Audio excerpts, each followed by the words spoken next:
Welcome to science academy. நான் உங்கள் நித்யா கணேஷ். இன்றைக்கி என்ன டாபிக்னா உயிர் உலகின் வகைப்பாடு. ஸோ இந்த டாப்பிக்கில் கொஸ்டின் பாருங்கள். ஒற்றை செல் யூகரியோட்டுகள் இவற்றில் எதில் அடங்குகிறது? ஆன்சர் வந்து புரோட்டிஸ்டா.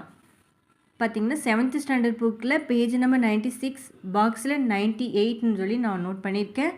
2020 கேட்கப்பட்ட கொஸ்டின்ஸ் பாருங்கள். ஒற்றை செல் யூகரியோட் இவற்றில் எதில் அடங்குகிறதுனா புரோட்டிஸ்டா.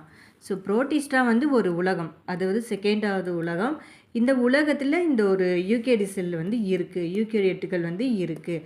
அது வந்து ஒரு செல் மட்டும் இல்லாமல் பல செல் யூகரிகள் புரோட்டிஸ்டா உலகத்தில் இருக்குதுன்னு சொல்லியிருக்காங்க. ஓகே, நான் சொன்ன பாக்ஸ் இது தான். இந்த 5 உலக வகைப்பாட்டில் உள்ள 5 உலகங்களின் அப்படின்னு சொல்லியிருக்காங்க பார்த்தீங்களா. அதுமாதிரி புரோட்டிஸ்டா வந்து ஒரு செல் உயிரினங்களில் யூகரியோட்கள் இருக்குது. அப்போ ஆன்சர் வந்து புரோட்டிஸ்டா இருக்குது, அதனால யூகரியோட்டுகள்.